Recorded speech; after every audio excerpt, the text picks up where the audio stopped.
여러분 안녕하십니까? 한국금융분석원의 대표 노신규입니다. 오늘 이제 태성이 지금 복합동박에 대해서 시연회를 한 지가 2달이 이제 넘었습니다. 본격적으로 태성의 복합동박의 영업의 활기를 띠는 이 단계에 접어들었습니다. 많은 태성의 투자자들께서 저에게 복합동박에 증설을 한다고 하는데 어느 정도 증설을 하고 CLTL과의 계약 관계는 어떻게 진행되는지를 자꾸 많이 문의를 주셨어요. 그래서 원래 계획했던 태성의 기본적 밸류에이션 평가에 앞서서 여러분들께서 요청하시는 복합동박의 증설 규모 그리고 CLTL과의 계약 진행 일정에 대해서 오늘 소상히 말씀을 드리도록 하겠습니다.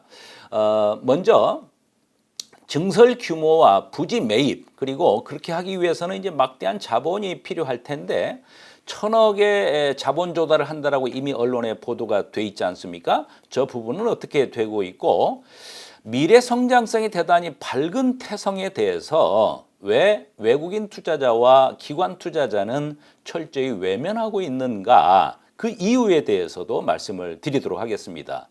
증설 과정에서 이제 부동산을 매입을 했다라고 보면 바로 이제 기본 설계와 중간 설계를 할 거예요. 그런데 태성의 놀토럴 복합도금기는 마치 2차 전지 양극재 공장처럼 엄청난 시설이 들어가거나 또는 중화공업단지처럼 인프라가 막 설비가 대단히 들어가거나 이런 개념이 아니거든요. 놀토럴 복합도금기는 사실상 조립하는 과정입니다. 그러다 보니까 건축물의 기본 설계도 대단히 빨리 끝날 수 있다. 그래서 기본 설계와 중간 설계까지 늦어도 한 달 안에는 아마 끝나지 않을까 이렇게 예상이 되고요.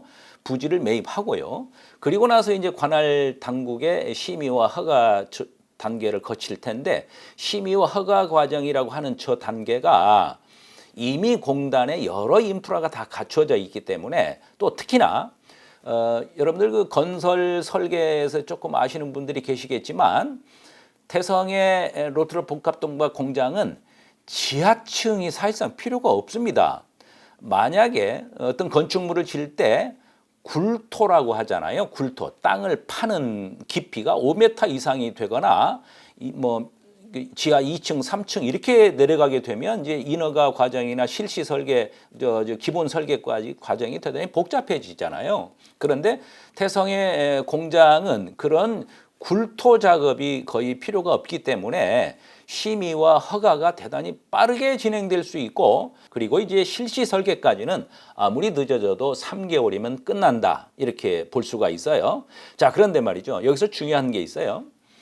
지금 이 공장을 증설하는 과정에서 사실상 태성에게 중국의 CATL이 등을 밀듯이 증설하라고 자꾸 권유를 하고 해서 지금 하고 있는 거잖아요. 그러다 보니까 CLTL이 지금 사실상 더 급해요. 그래서 공장을 부지를 매입하고 기본 설계가 나오면 당연히 조감도가 나오지 않겠습니까? 조감도가 나오면 NDA를 체결하자라는 단계가 와 있습니다. 따라서 곧 조만간에 중국의 CLTL과의 NDA 체결이 임박해 있다 이렇게 보시면 될 텐데 조감도는 저기 조감도는 제가 CLTL의 조감도가 아니에요. 아직 부지 매입 전이기 때문에 여러분 참고하시라고 제가 그냥 보여드리는 겁니다.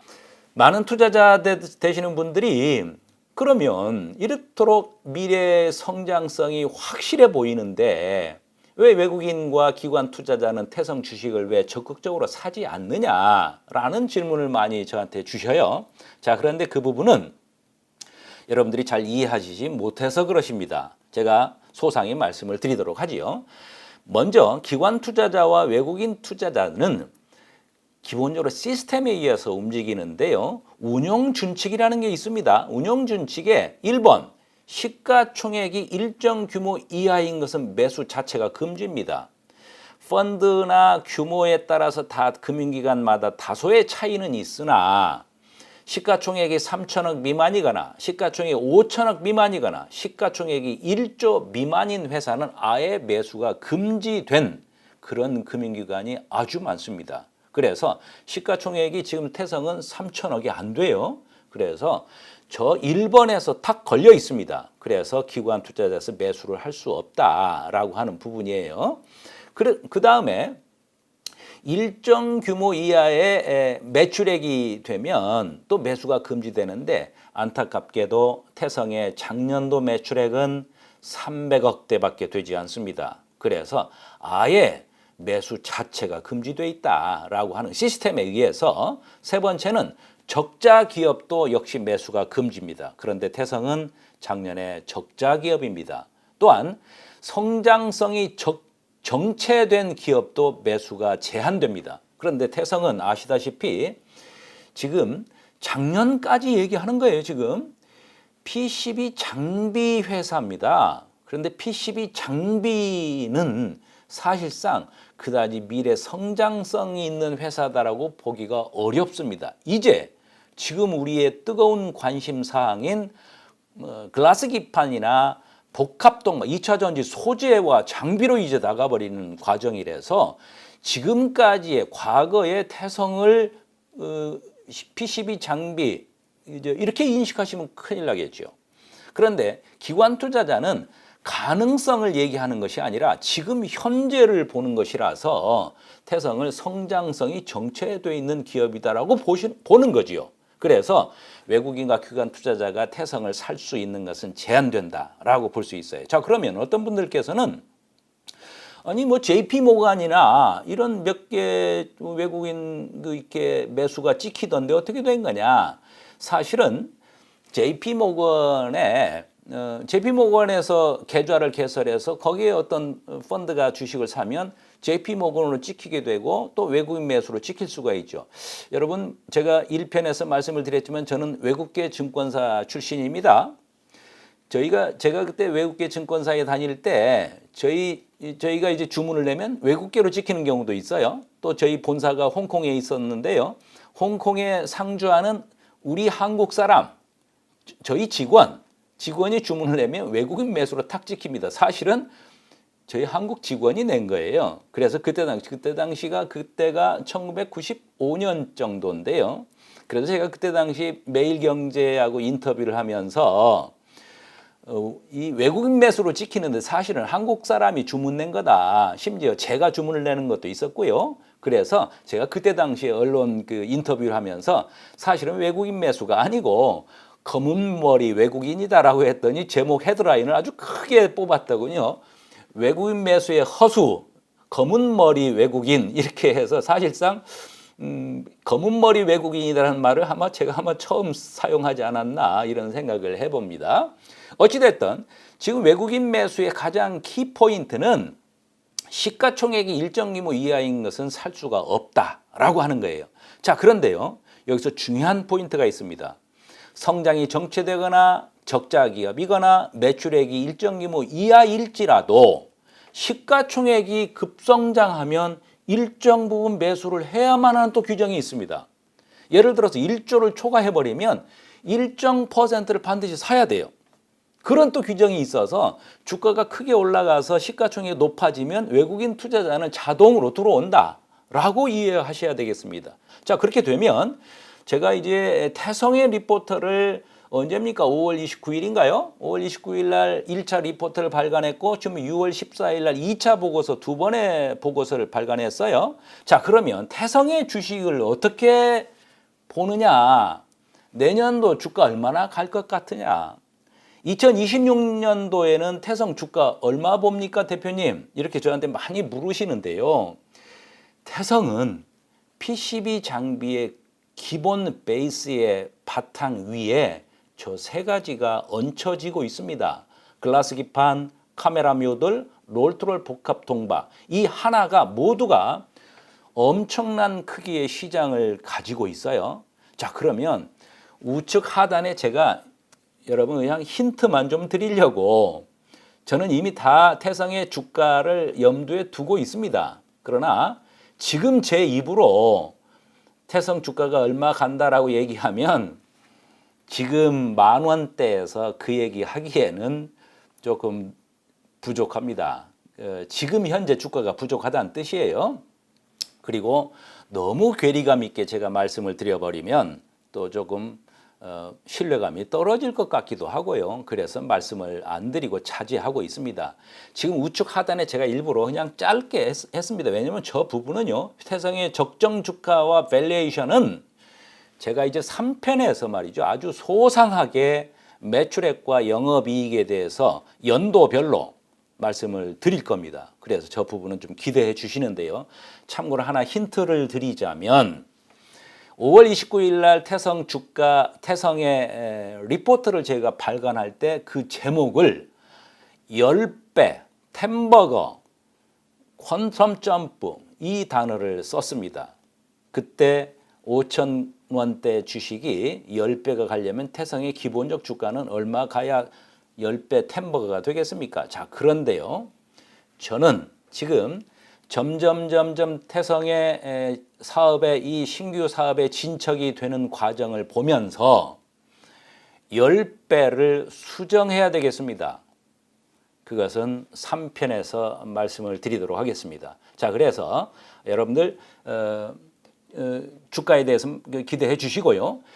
최근에 이게 뭐 전기차에서 열폭주에 의한 화재가 발생해 가지고요, 대단히 국민들의 걱정이 크지 않습니까? 많은 투자자들이 저에게 그러면 지금 뭐 BMW 뭐죠? 그 벤츠죠? 벤츠 자동차가 중국의 어떤 그 배터리를 장착했는데 화재가 나가지고 아주 큰 지금 문제가 돼 있잖아요. 이 열폭주를 복합동박이 해결하지 않냐라는 질문을 많이 주십니다. 전기차 열폭주는 말이죠, 여러 원인에 의해서 열폭주가 납니다. 그리고 저 열폭주의 원인이 전문가마다 연구소마다 각자의 의견이 조금씩은 다릅니다. 그러나 하나의 공통점인 것은 열이 수초 만에 1000도를 능가하는 엄청난 열이 발생을 하는데 외부 충격에 의해서 동박이 찢어지거나 또는 음극재와 그 양극재의 어떤 여러 가지 음극재가 배출이 되거나 음극재가 발열이 되거나 어떤 리튬 이온 배터리도 특성이 또 있잖아요. 화학 반응에 대한 그 위험성도 있잖아요.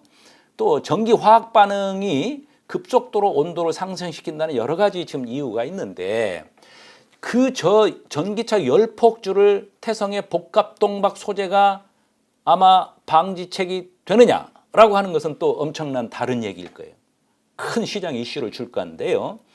제가 단언을 할 수는 없습니다. 아직은 뭐라고 단정적으로 말할 수는 없는데 이 요소는 확실한 게 하나가 있습니다. 3가지가. 먼저 태성의 복합동박 소재는 안층에 전체가 구리가 아니라요, 0.5 마이크로 중에 안층에 4.5 마이크로미터의 그 필름이 들어가 있다고 그랬잖아요.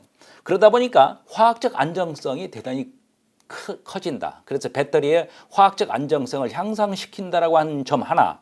두 번째, 효율적인 열을 분산시킨다. 이 복합동박 소재가 말이죠. 그래서 열을 빠르게 여러 방면으로 분산하는 효과가 있어서 열폭주의 하나의 대안이 될 수도 있다. 그리고 구조적으로 아까 좀 전에 제가 말씀드린 것처럼 안층에 PP 필름이 들어가 있다 보니까 지금까지 2차 전지에 사용되고 있는 완연한 전체 6.5 마이크로 전체가 하이엔드급의 구리, 동 소재가 있다 보니까 잡아당기거나 충격이 가해지면 그 동 소재가 찢어지거나 그런 문제가 있다고 그랬잖아요. 그런데 복합동박은 안에 PP 필름이 들어있다 보니까 고강도의 고연신이라는 건 늘어난다는 거죠. 그러다 보니까 외부 충격으로부터 배터리 셀을 보호한다. 이 3가지 측면은 확실하지 않습니까?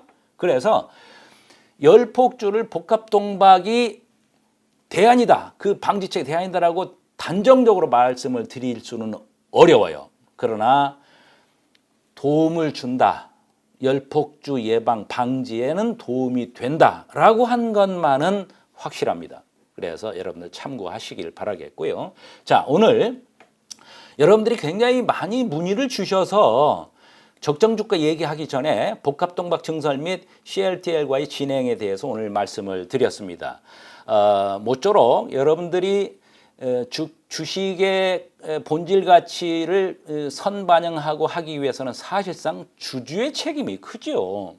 시장의 책임을 맡길 것이 아니라 주주들이 어느 정도 확신을 가지고 신뢰하고 하느냐에 따라서 주가는 달라진다라고 하는 것이고요. 여러분, 제가 이 말씀 하나를 꼭 드릴 수 있습니다. 저희 한국금융분석원이 템버거 10배 이상 올랐던 주식을 리포트를 발간한 것들이 아주 여러 종목이 있습니다.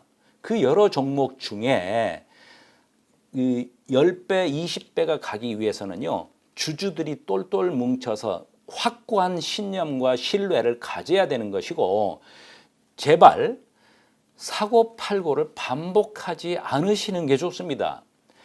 여러분들 지금 JP 모간 같은 경우는 제가 볼 때는 완연한 오리지널 외국인이 아닌 검은 머리 외국인으로 제가 추정이 되는데요. 거기는 프로그램 매매를 걸어놔서 일정 퍼센트가 하락하면 사고 일정 수익 올라가면 바로 팔고 하는 거죠. 거기에 그렇게 프로그램 매매하는 것에 협조자가 되시지 않기를 바라겠습니다. 그래서 주주 여러분들이 태성의 앞날에 같이 과실을 공유하시면 좋겠다, 이런 말씀을 드립니다. 오늘 2-4편으로 말씀을 드렸습니다. 시청해 주셔서 대단히 감사합니다.